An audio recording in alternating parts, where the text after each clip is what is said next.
Hi friends, I am अर्चना कुकशाला में आपका बहुत बहुत स्वागत है। आज हम बनाने वाले हैं महाराष्ट्रियन डिश पुरन पोली। तो चलिए अब हम बनाना शुरू करते हैं पुरन पोली। चना की दाल भिगो दी है। अब हम इसे कुकर में बॉईल करेंगे।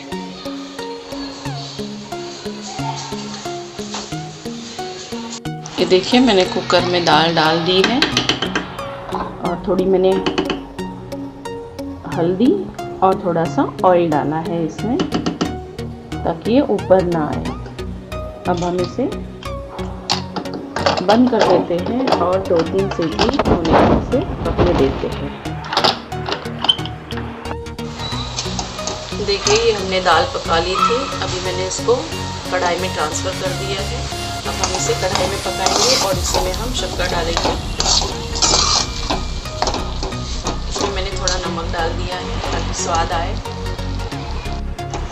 देखिए, दाल पूरी ड्राई हो गई है। अब मैं इसमें 1 कटोरी शक्कर डाल रही हूँ।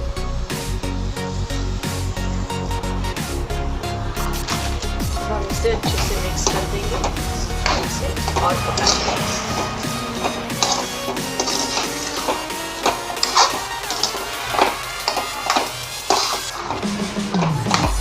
डालते ही शक्कर का पानी छूटेगा तो ये और पानी जैसा हो जाएगा।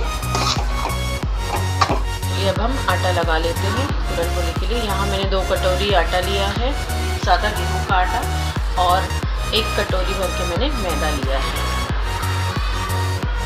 अब हम इसमें ऑयल डालेंगे।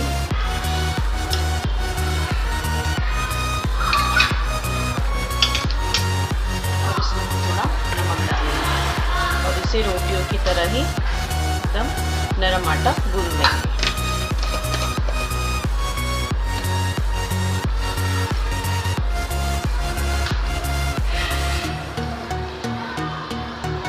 ऑयल हम अच्छे से मिक्स कर लेंगे इसमें पहले आटे में, उसके बाद हम पानी से इसे गूंद लेंगे। यहाँ आप देख सकते हैं कि हमारी दाल पक रही है, चीनी का पानी हो गया है। अब ये मिक्स हो जाएगा इसमें पूरे अच्छे तरह से। इसको हमें ड्राई होने तक सिम पे ही पकाना है। चलिए अब हम आटा लगा लेते हैं। आटा हमें एकदम नरम लगाना है। अगर आपने ये मेरा चैनल लाइक, शेयर और सब्सक्राइब नहीं किया हो तो जल्दी से लाइक, शेयर और सब्सक्राइब कर दीजिए। बाजू में बेल आइकन है, उसे दबाना ना भूलिए।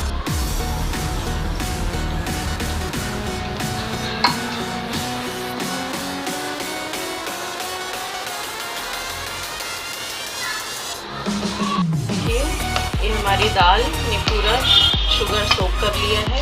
अब हम इसे मिक्सी में नहीं पीसने वाली हूँ, मैं इसी तरह से इसे पेस्ट बनाने वाली हूँ। आप देख सकते हैं ऑलमोस्ट ये पेस्ट बन गई है।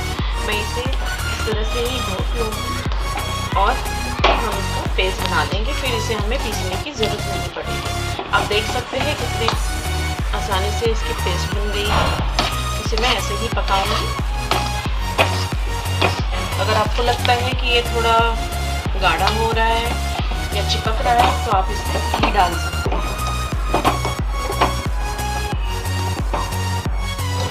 हमारा स्टफिंग तैयार हो गई है। देख सकते हैं कितना गाढ़ा हो गया। हमें ऐसा ही चाहिए। अभी हम इसे ठंडा होने के लिए रख देंगे।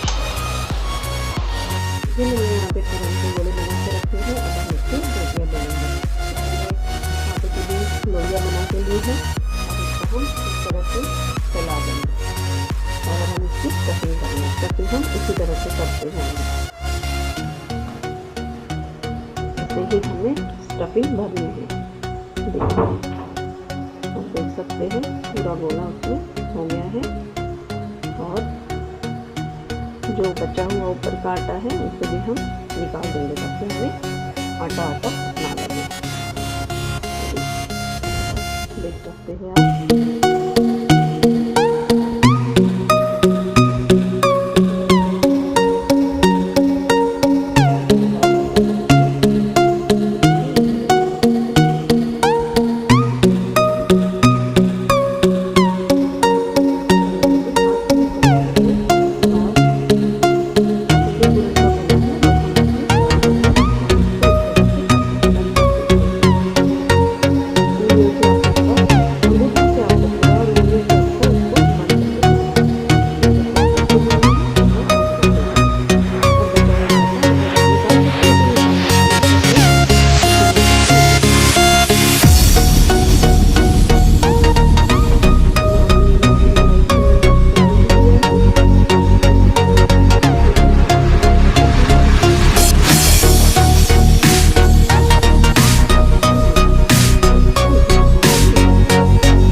शुरू करना है।